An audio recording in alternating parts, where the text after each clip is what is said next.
আসসালামু আলাইকুম প্রিয় বন্ধুরা, আপনারা জানেন সারা বাংলাদেশে আমাদের শিক্ষকবৃন্দ তাদের কিছু ন্যায্য দাবি নিয়ে আন্দোলনের একটি ডাক দিয়ে গোটা বাংলাদেশে সাড়া তুলেছে। প্রথমেই আমি আমাদের শিক্ষক মহোদয়ের এই দাবিটিকে সংহতি প্রকাশ করছি। আমি নিজেও বলছি যে তাদের এই দাবিটি যৌক্তিক, কারণ বর্তমানে দ্রব্যমূল্যের যে ঊর্ধ্বগতি, এই দ্রব্যমূল্যের ঊর্ধ্বগতি বাংলাদেশে মহামারী আকার ধারণ করেছে। এখানে বিশেষ করে যারা শিক্ষক শ্রেণী, ইনারা চাইলেই কিন্তু সব কাজ করতে পারে না, কারণ তাদের সম্মানটা সমাজের সব থেকে উঁচু স্তরে, সম্মানটা সব থেকে উঁচু স্তরে থাকার কারণে শিক্ষকবৃন্দ চাইলেই সকল ধরনের কাজ করতে পারে না। এটা ঠিক। ওই জায়গা থেকে আমি রাষ্ট্রপক্ষের কাছে অনুরোধ করছি, শিক্ষকদের এই যৌক্তিক দাবিগুলো নিয়ে আপনারা কাজ করুন। এবার আসেন, আমি কিছু শিক্ষকদেরকে প্রশ্ন করতে চাই। নাম্বার 1, আচ্ছা, যারা আপনারা রাষ্ট্রের কাছে আপনাদের বেতন ভাতাকে বৃদ্ধি করতে চাচ্ছেন, গুড, ভালো। রাষ্ট্রকে আপনারা কি দিয়েছেন? আপনারা কি সঠিক ছাত্র তৈরি করতে পারেন? আমার যথেষ্ট ডাউট আছে। বিশেষ করে আমি যদি বলি, আমি নিজেও একটা ছোটোখাটো মানুষ গড়া একটা প্রতিষ্ঠানের সাথে সম্পৃক্ত। আমার নিজেরই একটা কম্পিউটার ট্রেনিং ইনস্টিটিউট আছে, যেখানে ওই সকল ছাত্রছাত্রীরা কম্পিউটার শিখতে আসে যারা অলরেডি এসএসসি কিংবা এইচএসসি পাস করেছে। আমি তাদের মেধা যাচাই করতে গিয়ে দেখেছি এরা একটুও মেধাবী নয়। আমাদের শিক্ষকরা দীর্ঘ 10-15 বছর ধরে তাদেরকে যে কি শিক্ষা দান করে, এটা নিয়ে আমার যথেষ্ট প্রশ্ন রয়েছে। আমি আরও একটি কথা আপনাদের সামনে তুলে ধরতে চাই।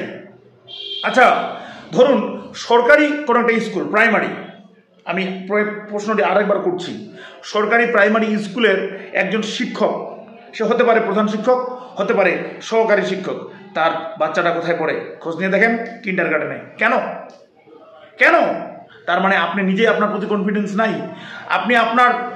আমি দর্শক শ্রোতাদের উদ্দেশ্যে বলতে চাই, আপনারা একটু চোখ কান খোলা রাখবেন, দেখবেন আপনার বাড়ির পাশে যে প্রাইমারি স্কুলটি রয়েছে সেখানে কিন্তু কোনো প্রাইমারি শিক্ষকের স্টুডেন্ট পড়ে না, বাচ্চারা সেখানকার স্টুডেন্ট না।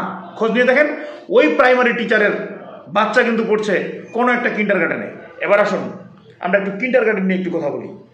অনেকেই বলবে কিন্ডারগার্টেন স্কুলগুলো তুলে দেওয়া দরকার। আমি বলবো না, এই কিন্ডারগার্টেন স্কুলগুলো তুলে দেওয়া দরকার না।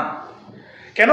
কিন্ডারগার্টেন স্কুলগুলোতে যারা টিচিং করছে এরা অনার্স পড়ুয়া কিংবা মাস্টার্স পড়ুয়া সাধারণ ছাত্র। কিন্ডারগার্টেনে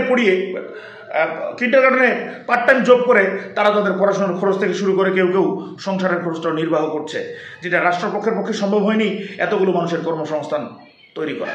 এবার আসেন, ওই যারা কিন্ডারগার্টেনে পড়াচ্ছে তারা কিন্তু সরকারি পর্যায়ে কোনো শিক্ষক ট্রেনিং সেন্টারে গিয়ে শিক্ষকতার উপরে কোনো ট্রেনিং পায় না, অথচ তারাই বছর শেষে A+, গোল্ডেন A+ স্টুডেন্ট তৈরি করতে পারে। আর আমাদের প্রাইমারি লেভেলে যারা পড়ায়, আমাদের গ্রামের যে হাই স্কুলগুলো রয়েছে সেই স্কুলগুলোতে যে টিচাররা রয়েছে, এরা প্রতিনিয়ত প্রতি বছর সরকারের কোটি কোটি টাকা খরচ করে তাদের পিছনে ট্রেনিংয়ের ব্যবস্থা করা হয়, কিন্তু তারা একটা স্টুডেন্টও তৈরি করতে পারে না মনের মতো করে।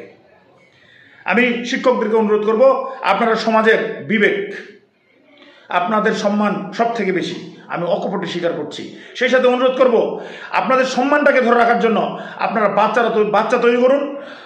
দেখেন তো, আজকে যার কাছে গেছেন আপনাদের ন্যায্য দাবি নিয়ে, সেও কিন্তু একসময় আপনাদের স্টুডেন্ট ছিল, যে এখন ডিসি হয়েছে, যে এখন সচিব হয়েছে। কই, তাদের হৃদয় তো আপনাদের জন্য কাঁদে না, কারণ আপনারা সেভাবে ছাত্র তৈরি করতেই পারেন না। আমার কথাটাকে নেগেটিভভাবে ভাবার দরকার নেই, পজিটিভলি ভাবুন। আসুন আমরা অন্যের দিকে আঙুল তোলার আগে নিজেদের দিকে কিছু আঙুল তুলি, নিজেদেরকে প্রশ্ন করি, আমরা কি আসলে সঠিক শিক্ষা দান করি? আমরা কি আসলে শিক্ষা দেই নাকি বেতনের জন্য কাজ করি? শিক্ষা দান করার জিনিস, বেতনের জন্য কাজ করা নয়। এবার আসুন সমাজে আরেকটা বিষয় নিয়ে একটু কথা বলি। আপনারা কি জানেন আমাদের বাংলাদেশে ইমাম মুয়াজ্জিন যারা রয়েছে, যারা মসজিদে সালাত কায়েম করান, এদের যে পরিমাণ বেতন, এদের যে পরিমাণ ইনকাম, আপনারা তো আন্দোলন করতেছেন, ওই অনুপাত হলে আপনারা মনে হয় সরকারকে খুন করতেন। তো আমি রাষ্ট্রপক্ষকে অনুরোধ করব, প্লিজ, সময় অনেক হয়েছে, দিন অনেক গেছে, একটু ইমাম মুয়াজ্জিনদেরকে নিয়ে ভাবুন, তাদেরকে নিয়ে একটু কাজ করুন।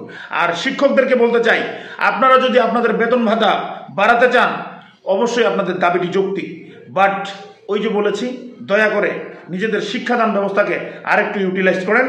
এবং যদি আপনারা প্রকৃত শিক্ষক হন, যদি সরকারি চাকরিজীবী হন, সেই সাথে নিজেদের প্রাইভেট টিউশন এবং এই যে বাচ্চাদেরকে, বিশেষ করে প্রাইমারি বাচ্চাদেরকে দিয়ে ব্যক্তিগত কাজ করানোর যে একটা প্রবণতা রয়েছে আপনাদের মাঝে, এটা বন্ধ করুন, দয়া করে এটা বন্ধ করুন। এটাতে আমরা প্রচুর বিব্রত হই।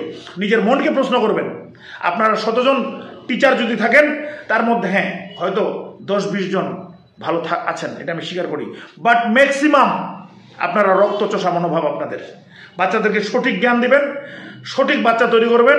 প্রতি বছরে আপনাদের অ্যাচিভমেন্টগুলো নিয়ে সেমিনার করুন, নিজেকে প্রকাশ করুন একজন আদর্শ শিক্ষক হিসাবে। ভালো থাকবেন, সুস্থ থাকবেন। ভিডিওটা বেশি বেশি শেয়ার করার অনুরোধ রেখে আজকের ভিডিও চিত্র এখানে শেষ করছি। আল্লাহ হাফেজ, আসসালামু আলাইকুম।